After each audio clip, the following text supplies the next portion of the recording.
মাননীয় স্পিকার, আজকে এখানে দাঁড়িয়ে আমি শহীদ শরীফ ওসমান হাদির কথা স্মরণ করছি, তার আত্মার মাগফিরাত কামনা করছি এবং এই পবিত্র সংসদে আমি শরীফ ওসমান হাদির হত্যাকারীদের দৃষ্টান্তমূলক বিচার দাবি করছি। বিসমিল্লাহির রহমানির রহিম। আসসালামু আলাইকুম। মাননীয় স্পিকার, রাষ্ট্রপতি ভাষণের উপর ধন্যবাদ প্রস্তাবে আলোচনার শুরুতে আপনাকে ধন্যবাদ জানিয়ে আমি আমার বক্তব্য শুরু করছি।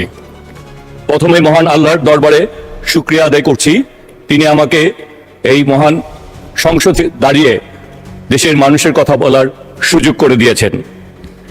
এই সংসদে দাঁড়িয়ে আজ আমি এমন এক নেতার কথা বলছি যার জীবনের গল্প শুধু রাজনৈতিক গল্প নয়, এটি সংগ্রামের, ত্যাগের এবং অদম্য প্রত্যয়ের এক জীবন্ত ইতিহাস। তিনি কেবল একজন নেতা নন, তিনি বাংলাদেশের জনমানুষের আস্থার প্রতীক, বাংলাদেশের আপামর জনগণের কাছে সবচেয়ে গ্রহণযোগ্য কণ্ঠ। এটি দীর্ঘ সংগ্রাম, আত্মত্যাগের ফসল। মাননীয় স্পিকার, আন্তর্জাতিক পরিমণ্ডলেও তার নেতৃত্বের স্বীকৃতি এসেছে। বিশ্বখ্যাত টাইম ম্যাগাজিনে বিশ্বের 100 প্রভাবশালী ব্যক্তিত্বের তালিকায় তার স্থান লাভ সেই সত্যকেই উচ্চারণ করে। মাননীয় স্পিকার, বাংলাদেশের গণতান্ত্রিক রাজনীতিতে এখন এক অবিচ্ছেদ্য নাম, এক অনিবার্য শক্তি আমাদের শ্রদ্ধাভাজন অভিভাবক মাননীয় প্রধানমন্ত্রী জনাব তারেক রহমান। আমি বিনম্র চিত্তে কৃতজ্ঞতা প্রকাশ করছি মাননীয় প্রধানমন্ত্রী জনাব তারেক রহমানের প্রতি, যিনি আমার উপর গুরুত্বপূর্ণ দায়িত্ব অর্পণ করেছেন।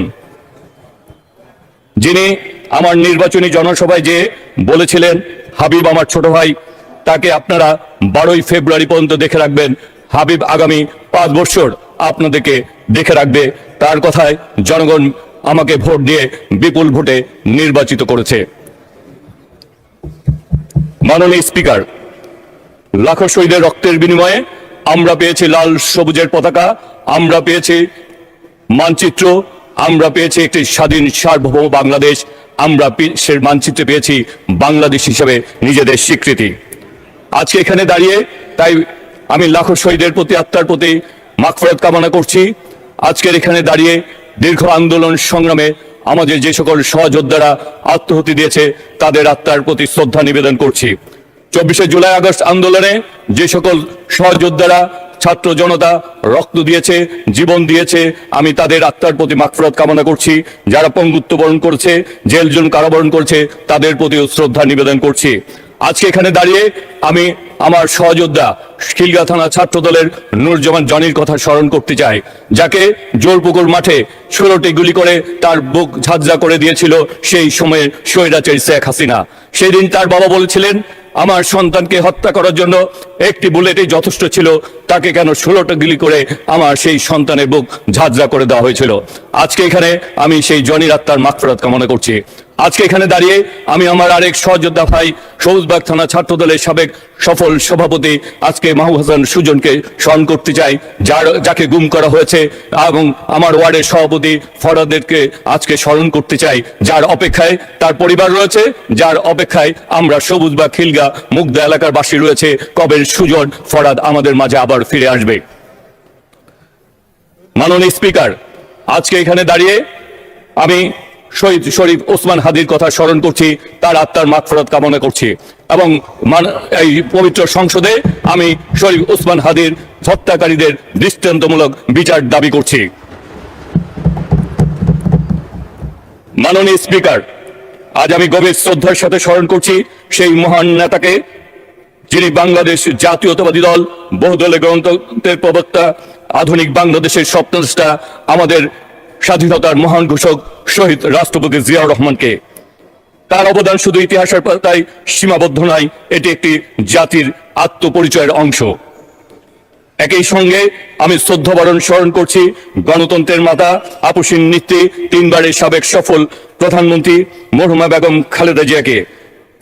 তিনি গণতন্ত্রের জন্য সংগ্রাম করে এক অবিনশ্বর প্রতীকে নিজেকে দৃষ্টান্ত স্থাপন করেছেন, যিনি গত 17 বছর প্রতিকূলতার মধ্যেও মাথা নত করেননি। সন্তানের মৃত্যু সহ্য করেছেন, তবু অন্যায়ের সাথে আপোষ করেনি। মহান আল্লাহর দরবারে আমি তাদের জন্য জান্নাতুল ফেরদৌস প্রার্থনা করছি। মাননীয় স্পিকার, অত্যন্ত বিনীতভাবে আমি এই মহান সংসদকে জানাতে চাই, এটি আমার দ্বিতীয় জীবন। মহান আল্লাহর অশেষ রহমত, দেশবাসীর দোয়ায় আমি এখনো বেঁচে আছি। আমার ফিরে পাওয়া এই জীবনে দেশবাসীর কল্যাণে নিজেকে নিয়োজিত করতে চাই। শহীদ প্রেসিডেন্ট জিয়াউর রহমান, দেশনেত্রী বেগম খালেদা জিয়া, জনাব তারেক রহমানের দিক নির্দেশনায় আগামীর বাংলাদেশ বিনির্মাণে নিজেকে নিয়োজিত করতে চাই। মাননীয় স্পিকার, রাষ্ট্রপতি ভাষণের অতীত স্বৈরাচারী শাসনের যে চিত্র ফুটে উঠেছে তা কোনো রাজনৈতিক বক্তব্য নাই, এটি একটি বাস্তবতা। সেই সময় গণতন্ত্র ক্ষতিগ্রস্ত হয়েছে। মাননীয় প্রতিমন্ত্রী, আপনি 1 মিনিটে কনক্লুড করে দেন, শেষ করেন।